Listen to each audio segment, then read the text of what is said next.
Hello, everyone. Thank you so much for joining us. I'm Benét Wilson, the editor of All Digitocracy. I also serve on the boards of the Online News Association and the National Association of Black Journalists, and I'm very happy to host this event.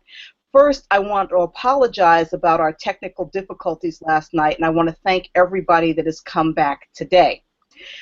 Second, I want to give a special thank you to current Nieman Fellow Wendy Thomas, who actually approached me with this idea, and I was happy to do it. So we're going to first introduce Ann Marie Lipinski. She is the curator for the program.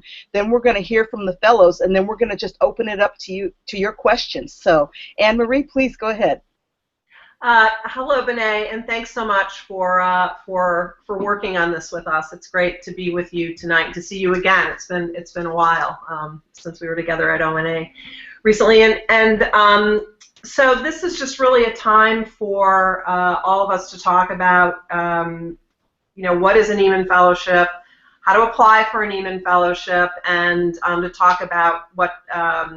There's not a typical Nieman experience because every Nieman Fellows experience is unique, I've discovered. I was a Nieman Fellow, and my year is still one that I cherish, and not just for sentimental reasons, but because I can look back on that year here at Harvard, and I can see the ways in which it was this major pivot for me professionally in ways that I did not appreciate at the time.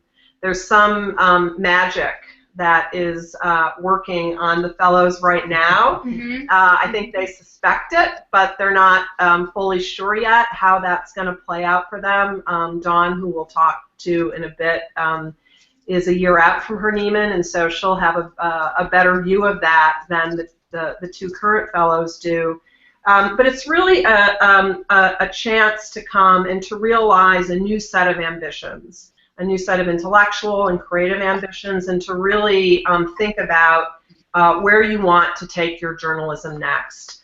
And to walk out of here having had Harvard and the Nieman Foundation and your fellow fellows really fortify you for what's coming next for you in your career.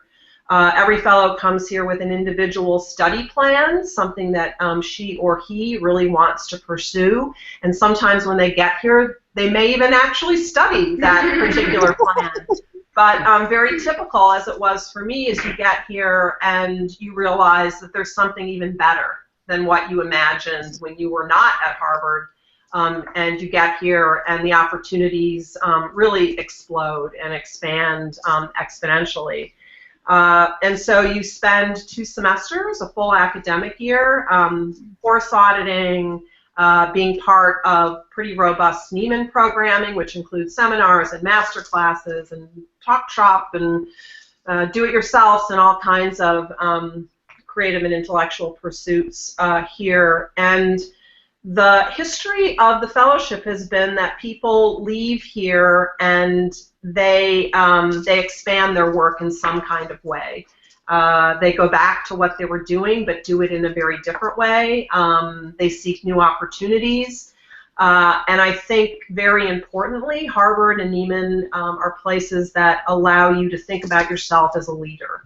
And that when I use that term, I don't mean it in the old-fashioned kind of masthead way, right, whose name is at the top of a masthead pyramid.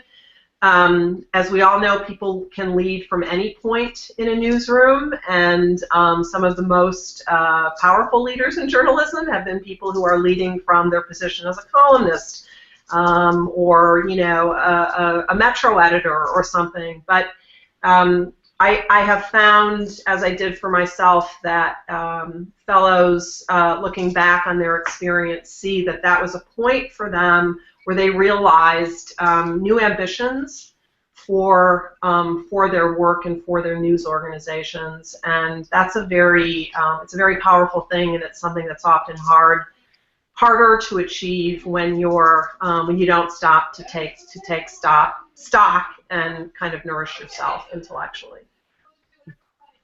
Thank you, Ann Marie. I appreciate it. Dawn, would you like to go ahead and start with the introductions? Sure. I'm Dawn Turner, and I remember I'm formerly of the Chicago Tribune, and we have this amazing group of Niemans there. And for years, my colleagues had invited me to apply for a fellowship, and I had every reason under the sun not to do it. And I guess you can say that it's not right until it's right. And for me, last year, it was the perfect time in my life to be there. People will tell you that your Nieman year is a transformative year, and you don't know exactly what that means until you get there. It's almost like someone trying to explain what being a parent is, you know? They can tell you it's wonderful and there are challenges and all that, but you don't know what it's like until you actually experience it. And the transformation is so much contingent upon what you needed when you what drove you to apply for the fellowship. So so it's about how you arrive, and then what you go through when you're there, the academics, the programming there at Lipman House, where the Nieman Foundation lives and breathes. The programming, all of this, you become this. There is this massive transformation. What you get from your fellow fellows, the staff there at Nieman, it's this amazing experience. And you really don't understand that transformation until the end, and then even you don't fully understand it until beyond June, when there's a graduation. Because months later, I'm still understanding, and what is I'm getting a hold on what the fellowship meant. And it's just, I believe, even years beyond, it will be this experience that I will still begin to unpack or continue to unpack. So I just think that to say that you will hear, as someone who's applying, you'll hear that this is a transformative experience, and it's that, but you don't completely understand the transformation at one time. It is, I think, a lifelong unfolding of the process. Thank you. Monica, would you like to go next? Yeah. Hi, everyone. I'm Mónica Guzmán. I'm based in Seattle. I've been a freelance tech reporter for a number of years. And I'm halfway through my Nieman year along with Wombo, and it's difficult to describe. And actually, when people ask me who are not here what it's like, I sort of begin by going, I have to sort of take a breath, because there's so much to say, and there's so much that's still being formed in your head about what your takeaways are going to be, what the richest things are. I've told people recently that it's been wonderful to have an experience to let everything rest and see where my brain goes naturally. And in most respects, it's confirming the things I already knew I was passionate about. But in other respects, it's pointing out things that were always there and I never noticed, and that maybe should be more of a mission for me, more of a driver. I'm particularly interested in community engagement, audience engagement and development in journalism, and it's all kind of meshing around that one sphere, and that's so exciting for me, because it's just more and more of an affirmation of what I already know I'm excited about, and so I'm even more confident that these are the things I need to be working on into the future. So that's really, really fun for me. And not to mention getting to know everybody here, like this guy. This guy's awesome. So yeah, I'll leave it at that and get to your questions when it's time. And last but certainly not least, Wombo. Hi, everybody. My name's Wonbo Woo. I'm a producer, a TV news producer. I worked for ABC News in New York for 12 years and then at NBC for the last 3 years. And I came here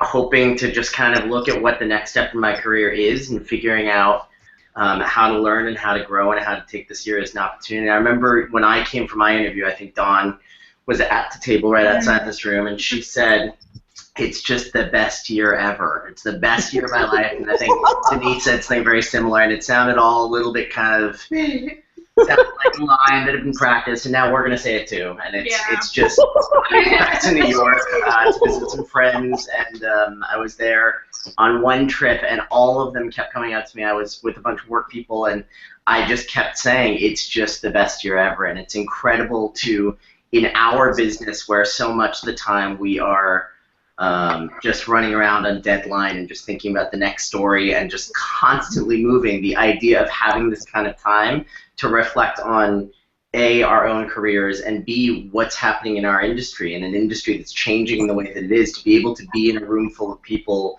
23 this year, people who are from such different aspects of the industry and who have such different experience, but who are all really committed to this business, to be able to sit in a room and talk about issues and learn about things that that affect the industry has been incredibly enriching. So we are already starting to talk about the end of the year coming up. But it's an incredible experience, and I so encourage everybody everybody in our industry to apply. It's really the best thing you can do for yourself ever. Absolutely.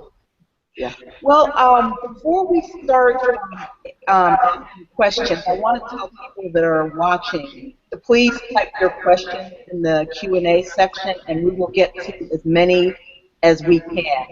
And so the first question I've got is, it's a common question, and Dawn, you kind of brought it up. People are reluctant to apply, and they struggle with the decision. What made you all decide that you wanted to apply for the fellowship? Should I start? Sure, please. Yeah. I guess I hadn't. I don't know that there's anything that I've ever really been involved in that was so unanimously praised, and you just don't hear anybody saying anything bad about it. But it is a matter of trying to fit it into your life. And that's why I said, now, I mean, Nieman itself makes so many accommodations, and if you have young people, I mean young children, the children are welcome, and I love the kids who are part of our year. Spouses, the Nieman affiliates. My daughter came for a semester as an affiliate. So it's a matter of really trying to work it into your life. But I would say that it's so much. It is something that is so worthwhile, and if you can do it, just do it. And everybody, our class, we had this fellowship that went beyond just the individual. We really bonded, and so I think that also is that's what we were. That's one of the things that Ann Marie tries to do: put together a class of people so that that the class works very well together. And I think that's part of that's part of the process, and that's part of making it feel like a home and a fellowship. Thank you. So I'll follow up on that. Initially, I think all the years that I'd heard about the Nieman Fellowship, I, without looking into it, did assume that it was probably for people far older than me. I'm in my early 30s. That it was probably for people far more experienced than I am, maybe higher up in the newsroom leadership chain. Like I mentioned, I'm a freelancer. I don't even have, a home. And I figured, there's language in there about, make sure your newsroom lets you go. And I thought, well, I don't even have a newsroom. Is that okay? I don't know. And I ended up, there's a former fellow whom I knew who is, close in age to me, and so I just kind of asked her, and we had some conversations, and I went onto the website and I learned about, I have two very young kids, a 3-year-old and a 1-year-old, and so another inhibition for me would have been just, how in the world am I going to move my family across the country? How would my husband be okay with that? But you just asked the question, like, so, honey, like, let's say that this would happen. What do you think? And I got support from that corner. And then there are, because money's important, and there are significant there's significant assistance given to families. You look for housing around Cambridge. It's not the cheapest place to be living in, even when you're renting for a little bit of time. And it does. I'm very impressed with how how Nieman, I think, goes out of its way to make sure that fit, in like financial fit, and all those tactical, logistical things are not the reason you wouldn't come.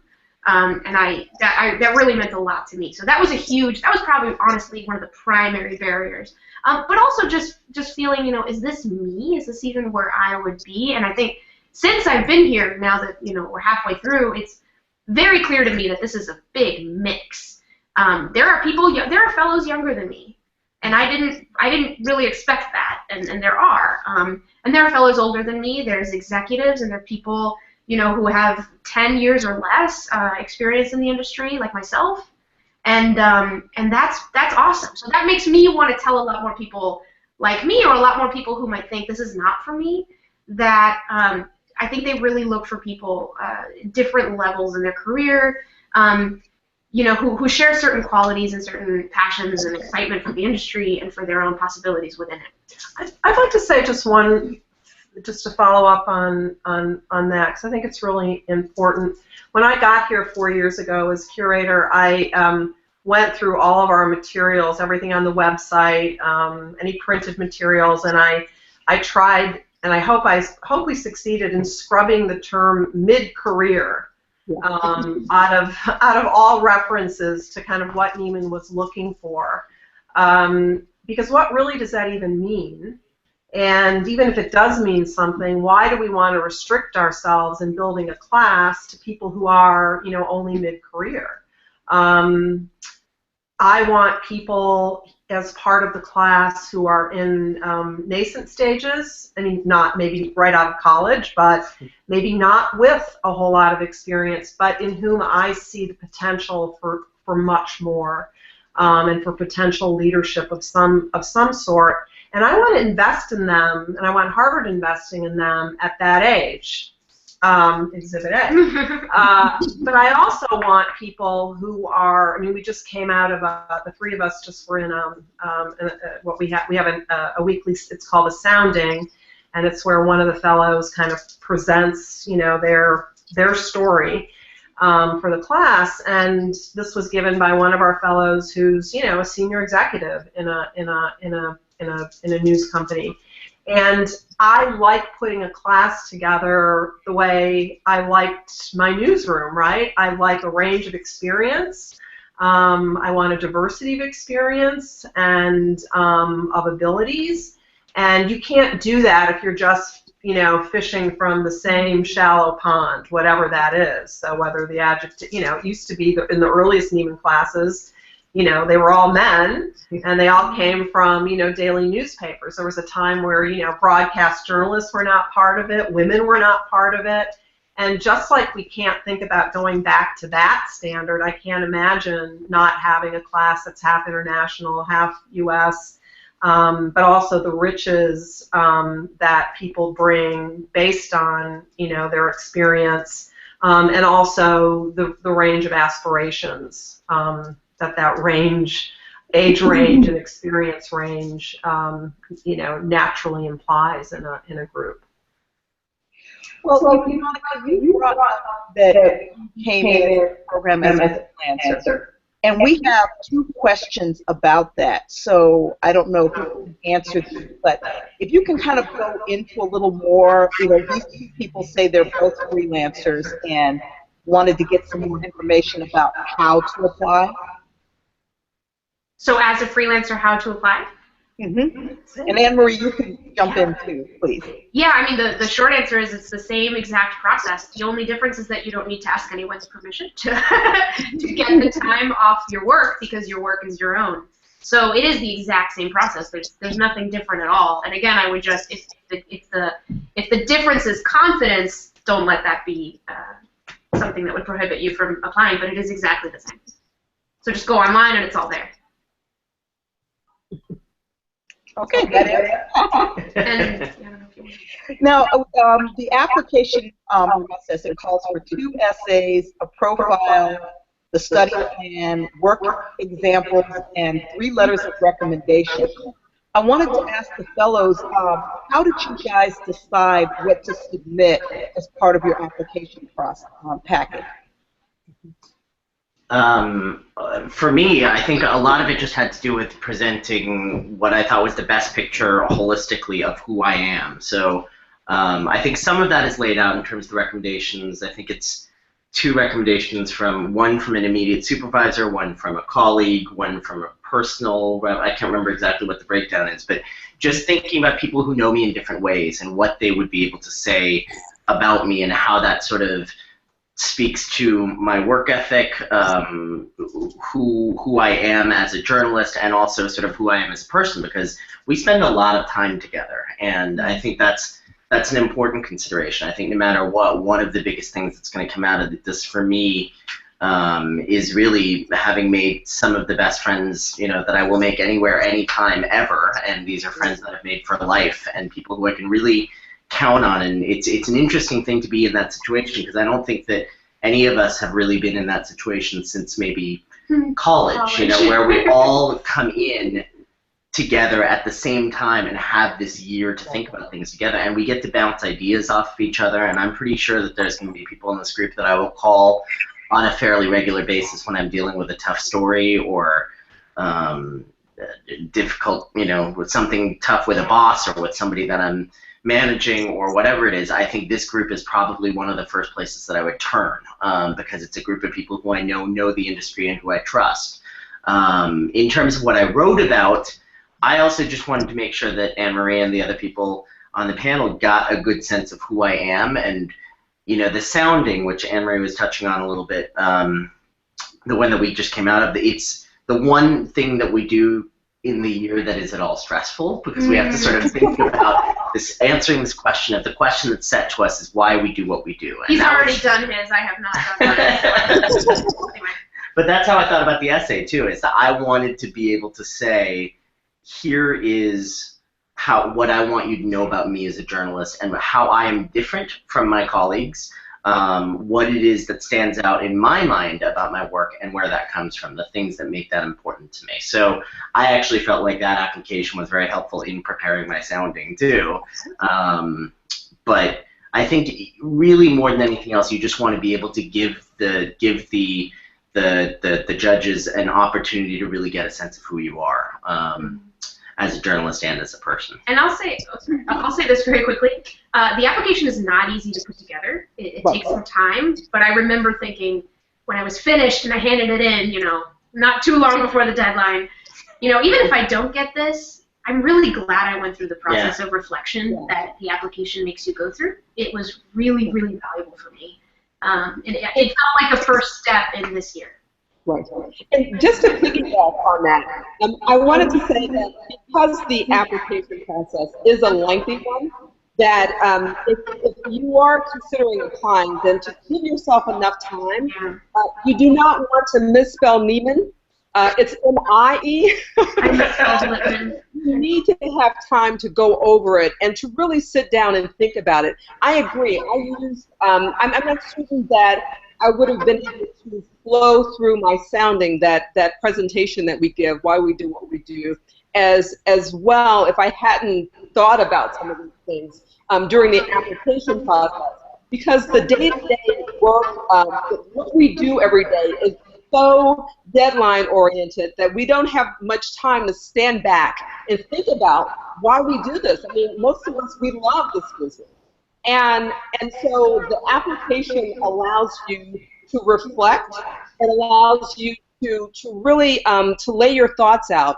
And so it's a lengthy. It can be daunting just to look at it. But if you take it piece by piece and really give it some time and some thought, then it's definitely doable. I remember when I punched the button, I think I was so exhausted afterward. But it was that gratifying exhaustion, that feeling like, wow, I just did something big.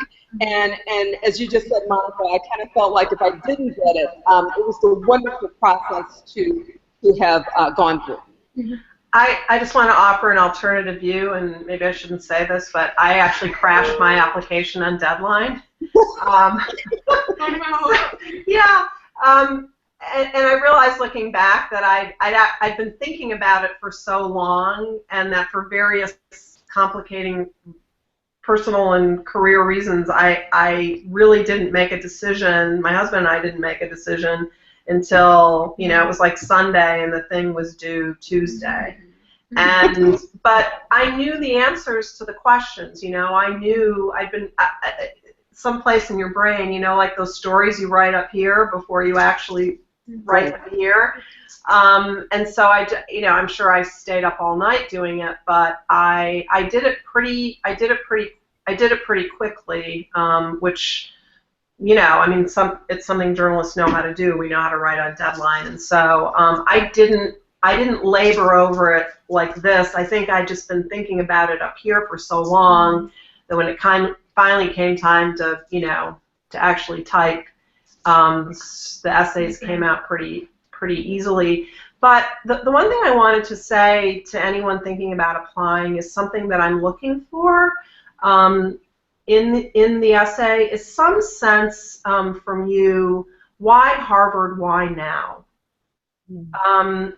There are infinite ways that any of you can spend a year, could spend next year, and giving us some sense about, you know, what about this place and this point in your career or in your development makes, you know, makes a year with us, you know, what's your compelling story for that?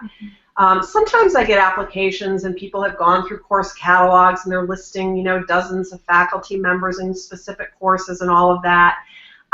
We're not looking for that kind of specificity, but we are looking for a sense that you've done a little bit of homework about, you know, what are your areas of interest, what might Harvard, MIT, which you have access to as well, and the greater Cambridge and Boston communities, and the Nieman Foundation, which includes not just the fellowship, but Nieman Lab, Nieman Reports, Nieman Storyboard.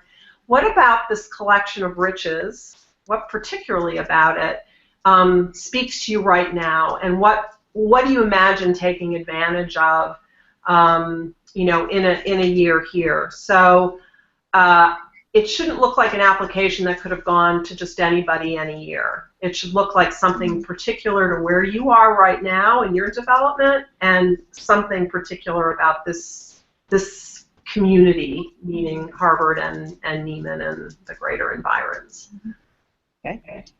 Yep, I have another question. Misha says that as a freelancer, I do not have a supervisor. How would I handle that in the application process, particularly in terms of recommendations? You just you know, we are really happy to hear from anybody really who knows you and your work, right? So a supervisor can be an editor you had on a story, or, you know, a producer who worked with you in a freelance assignment. Just somebody who has insight into you as a professional. That's what we're looking for, and we understand that freelancers don't have a boss in that sense, a supervisor in the traditional newsroom sense, but you do have people who are familiar with your work. I have another question about recommendations. This person says they know that the foundation wants recommendations from present employers, but what if you know that they probably won't support you coming to do the fellowship? Can they use former bosses and supervisors? How do they work that? Yeah, that's perfectly fine. I think if you look at in recent years, we've really kind of evolved from that. You must have your supervisor's approval. You must agree that you're going back to your former employee. You know, relationships now between journalists and organizations, just given the state of the industry, are different than when Nieman was founded. And we appreciate that. We understand that. And again, it's what we're really looking for is people who can testify with some credibility and experience about you as a professional and as a colleague. Because I'm really trying to understand, how are you going to be in this mix, right? It's not, your fellowship is yours individually, but it's also, there's a reason it's called a fellowship. You're part of this team, this group, and I want to know how you comport in professional environments, in newsrooms, even if you're a freelancer, how you work with your editors. But it does not have to necessarily be your current your current employer? I didn't. My recommendations, one of mine was from one of my early mentors from who I hadn't worked with in probably 6 or 7 years, but he had been my immediate supervisor for 8 years. He was my boss. So I felt like I actually left NBC to come here. My contract was up pretty much the day that the application was due. So there was no way in the process of writing that I couldn't really go to my employer with a contract negotiation coming up and say, hey, can I have a year off? So that was something that I worked out for myself. But the recommendations, I think, worked out okay. Got another question here for the fellows. The question is, how did you choose your study plan, and do you think it was beneficial for it to clearly align itself with your current career path? Well, I mean, my study plan had to do with storytelling and just trying to understand the different modes of storytelling, the anatomy of the story, and I wanted to deconstruct the story because I felt like, and I still feel that, although there were so many changes that are occurring in the business, one of the things that will be enduring is the story. And that is, how do you tell a good story, and how do you and how do you make it accessible and interesting and all of that? And so while there at Harvard, I did a number of different things. I planned to study documentary filmmaking and veered onto screenwriting, and but it's another form of. And so I think that what happens is that we have these grand plans going in, but there is this embarrassment of riches. There are so many things that we can, as Ann Marie just said, you can take classes at MIT, at Tufts, I believe, definitely the Harvard Extension School as well as Harvard. And so you get there and you're partaking of seminars, and I was keyed into Harvard's events calendar, and so there's so many things that pop up, and you just there's this part of being there that's just serendipitous learning, and which is fascinating. And so what you plan initially, it may evolve. Some of my fellows, they have started the first semester taking classes that were in their that were part of their project. But then by the second semester, they were taking classes in Egyptology or something. But the beauty of the fellowship is that all of it, somehow, it all works together. And it becomes this just learning experience where you're able to pull from all of it to make you a better writer, a better journalist, a better person. I would also just say, I mean, the study plan, Don was talking about the embarrassment of riches here. There's, 7,000 classes offered at Harvard. I mean, it's really overwhelming. In the first week, we were all, and Dawn came and she told us, in the beginning, you're all completely crazy about this, and then you realize things fall into place, and we just didn't get it. And Marie told us that too. But it's helpful to have that study plan and to have that idea of thinking about, what am I trying to do? And I think it's helpful in thinking about, through the application process, it helps you really to sort of envision what the year can be for you and what kind of things you want to focus on. And it helps once you get here to provide that kind of a framework. But there are tons of different things here that you can do, and if that evolves and that changes, it's an important step along the way. It was very important for me to have that idea. I'm not focusing my studies exactly on what my project proposal was, although it's still something I'm very interested in, but sometimes there aren't classes that are being offered that fit exactly in that, or you find a class that you just really want to take. I'm taking a class on religion, politics, and public policy that I love, that has nothing to do with my project area, and I'm singing in a chorus, and I love that, and it has nothing to do with my project. So I think there's, there are ways that you can work within that framework, but establishing that framework is helpful in the early phases, especially. And we also here at Lipman House have a year-long curriculum that all the fellows are a part of. So again, everyone's out individually doing whatever they're doing on campus. But then here at Nieman, we have, every week. We talked about the sounding we have tonight, but we have a weekly seminar with somebody usually from the Harvard faculty. Most weeks we have what we call a shop talk, which, this week we have one of the founders of Vox who'll be with us on Friday talking about their startup and their business model and their journalism, which is, distinct and really interesting. We have fellows are day 2 into a 3-day, pretty intensive master class on how to make video, how to do video, and so each of them will finish this week having actually created some kind of video story, and that's just 1 week here at Lipman House, and those master classes by the end of the year will add up to a fairly robust curriculum. So you may come in here being, primarily or even only a broadcast journalist, or only we have magazine reporters, we have news executives, we have people whose entire careers were digital.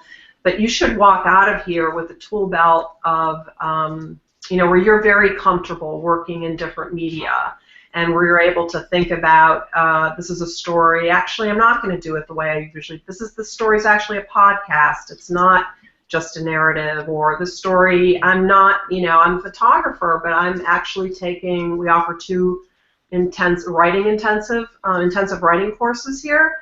So we have, people who are visual journalists who are now learning to communicate in a couple of cases pretty brilliantly as writers, and it's not a form that they had worked in much. So we want there's an intense focus on journalism here at Lipman House, even while people's individual study plans out in the university, maybe politics. We have somebody here who's been working all semester on cyber war issues, and it relates very specifically to coverage she's been doing in the Middle East, and will now bring to her foreign editing job when she goes back to work after the end of this year. So all of it kind of adds up to more than than just your individual pursuits, because there's this group dynamic with the classes here at Nieman that's really pretty powerful and rich. It's also Harvard. There are so many speakers. I've heard, Joe Kapoor, and one of our colleagues heard Ta-Nehisi Coates, and Candy Crowley and Bob Schieffer, and it's Frank Gehry, Calvin Klein. It's just the people who are on this campus on any given day is crazy, and it's just dizzying the opportunity you have to take advantage of all that. But there's also the opportunity to learn. I'm sorry. There's also the opportunity to learn from our fellow fellows, because we, the people there are just incredibly talented.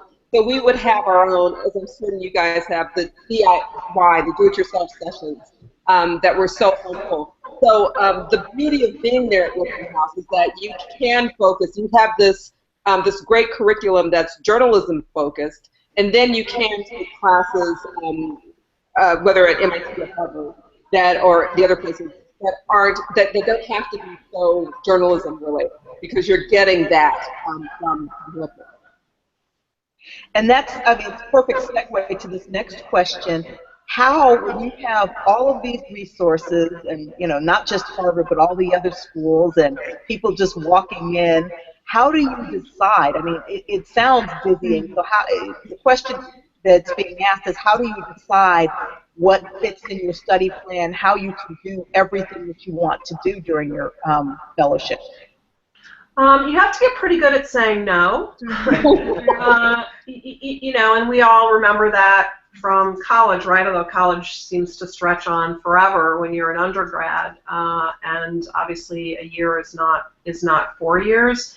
But I think the fellows that I think succeed are those who, again, you come in with who succeed the most, or have the least stress about how to produce their, put their year together, is coming with some kind of focus. And I think Wonbo was explaining this. And you go out into the 7,000 course catalog with this study plan in mind, and it's the one that you wrote in your application, the one that got you in the door. And in the course, it's all of you listening understand this because you're a journalist. It's just like reporting a story, right? You go out with a hypothesis or an idea or a tip, and in the course of reporting that and investigating that idea, you may find that was exactly the right idea, and that's exactly the story that needs to be told, and you start gathering up all the sources to support that story. Or you go out and you find a better story, and you realize, you were going down this road, and wait, that road is a better and more interesting and more productive road. So it's really, I think, those same repertorial instincts that got you, where you are professionally, that serve you really well in this environment. It's pretty similar. And I'll say that there's a former fellow from several years ago who I met at a conference over the summer who sat me down and really wanted to just like pass on some wisdom. And the lesson, the advice he gave me that I really took to heart was, we talked for a while, and he said, I'll bet you're a little like me, and so let me tell you this. And he said, really work hard to make time your friend instead of your enemy. And time has been my enemy for most of my life. I always want to do more than there's time for, and my attitude at the outcome and the gap is not always healthy. So I really wanted to approach this year more generously, and to understand that it's all a gift, and that there's nobody who's going to beat me over the head for not taking 10 classes. And so I made a choice that I want to be able to breathe here, and I want to be able to have serendipitous conversations in the Lippman House with fellows who might be coming in and out, because there is this amazing space, I hope we get to it, that the fellows kind of cross through, and I love being able to just have that time in that space, and that's a choice I've made. There's also other fellows who are taking 7 classes or however many and just love it, and they're just so immersed in the academic environment.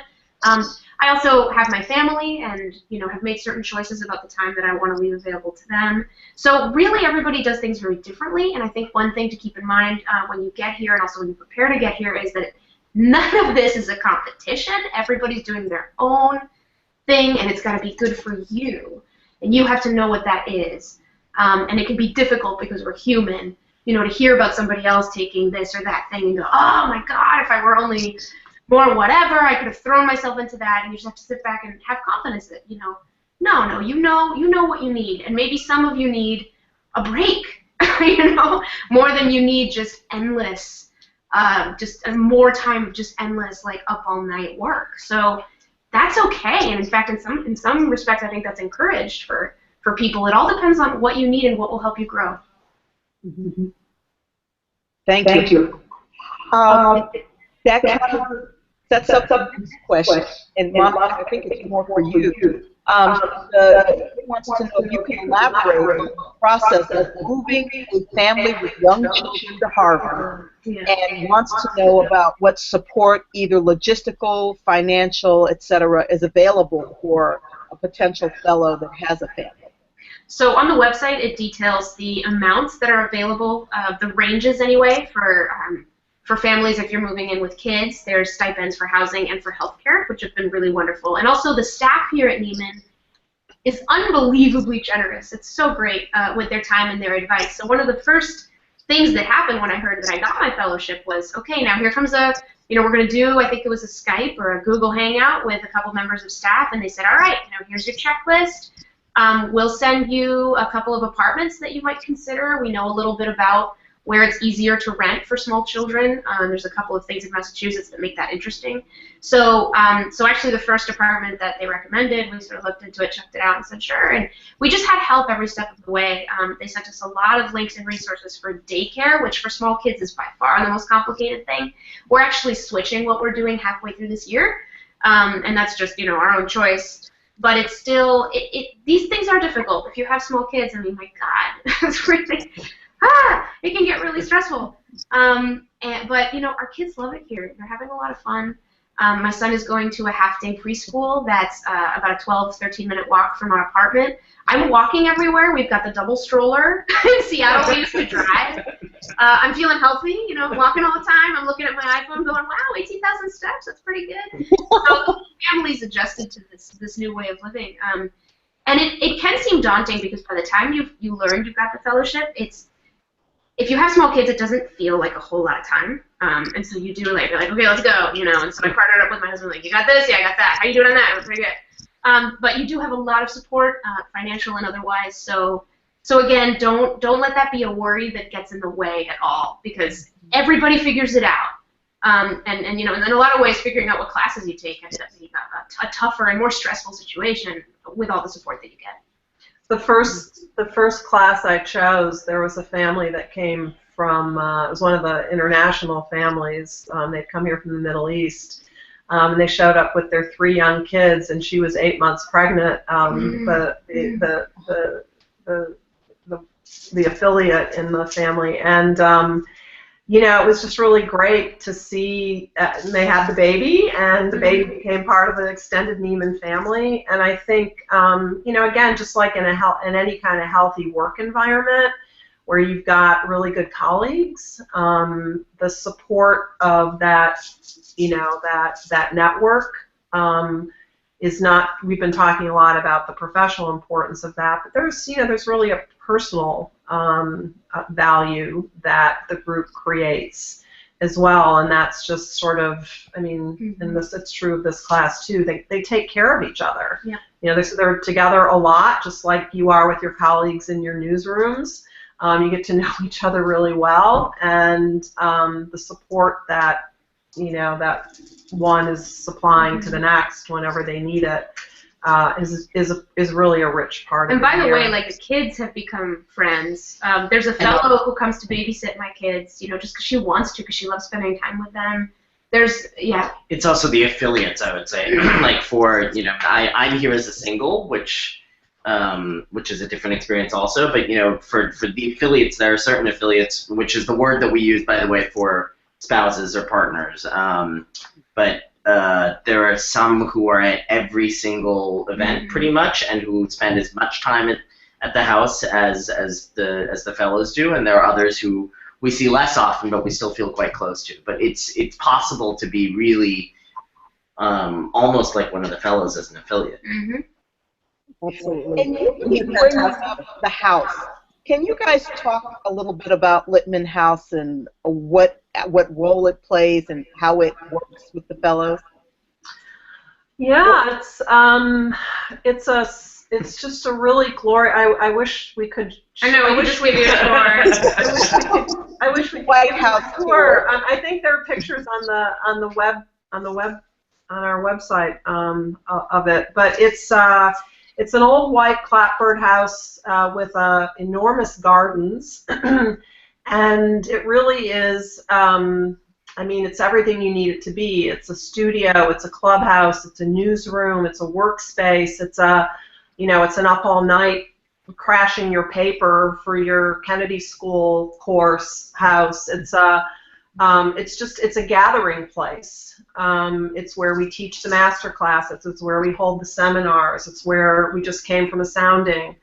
We had a holiday party this weekend. Oh, yeah. Nice. Did you ever have a holiday party this weekend? When the weather's nice, orientation was partly outdoors this year. We will hold seminars out in the patio, outdoors. We'll have big gatherings when the fellows arrive in the fall. We have a big kind of Harvard community gathering here. We invite faculty and others who have been really great supporters and part of the Nieman community to come and to meet the fellows, and it's a house that can hold a lot of activity and a lot of people, and it's just hard to imagine the year, without it. It's a convening space, or whenever or whatever you need. No matter what time of day or night I come here, it's like I forgot some work and I need to take it home, or I'm stopping by. It could be in the weekend. There's always somebody here doing something, related to their Nieman year. Ann Marie, can I just say that for us, it was a great dance place as well.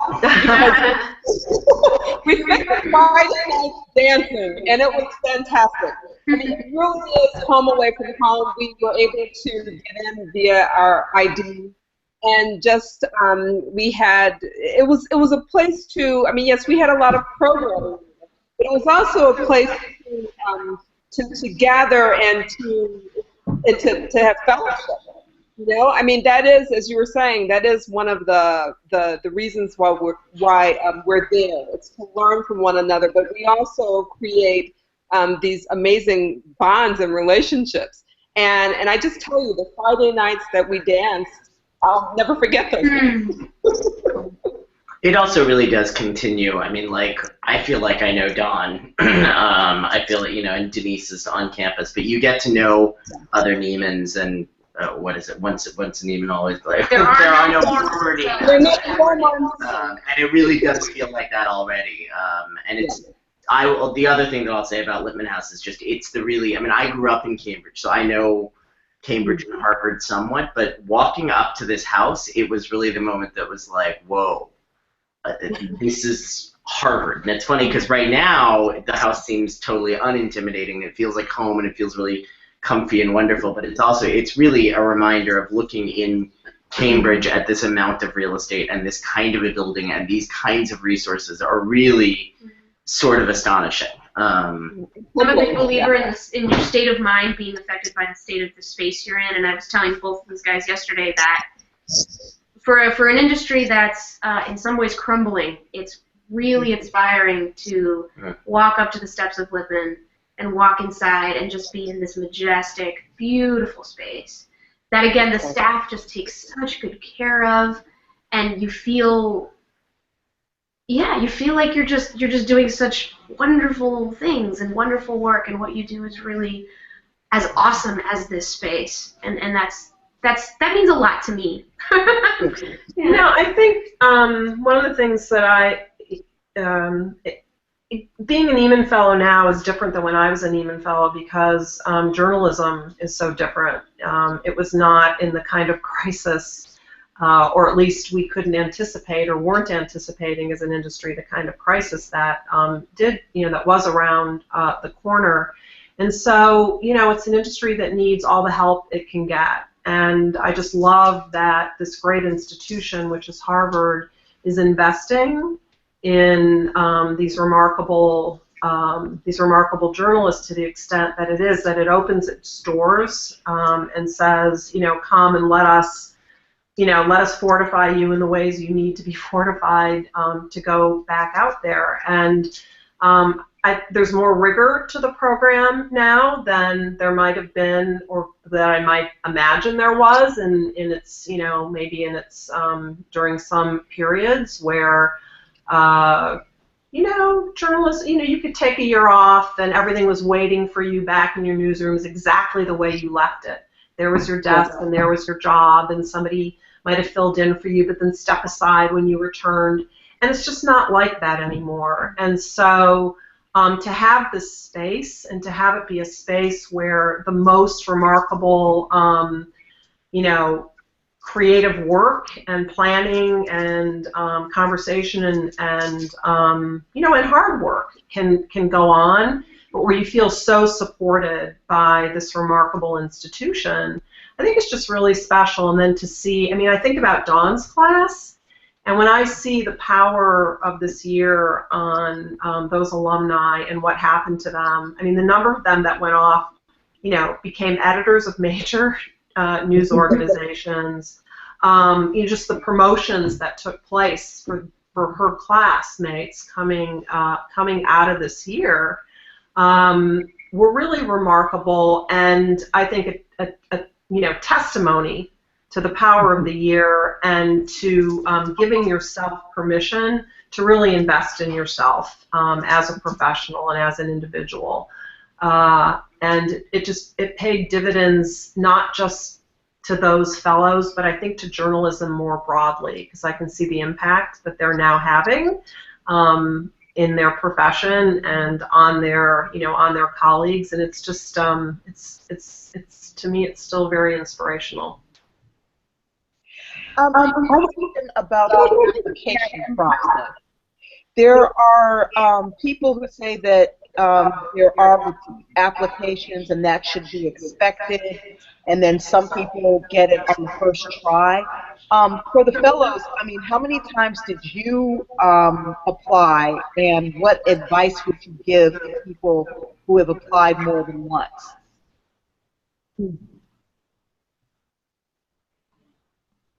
I only apply.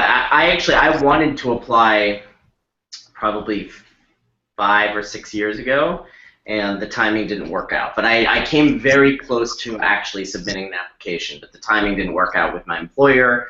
It didn't quite work out with me, and it stuck with me, and I thought about it. I thought about it pretty much every year. And this year it just happened to work out timing-wise. So this was the first time that I actually applied, though. I think for all 3 of these fellows, it's the first they were first-time applicants. But I want to encourage people that I've had in I think in one of my classes I had somebody who had applied 4 times. There's at least one fellow in the current class who had applied twice.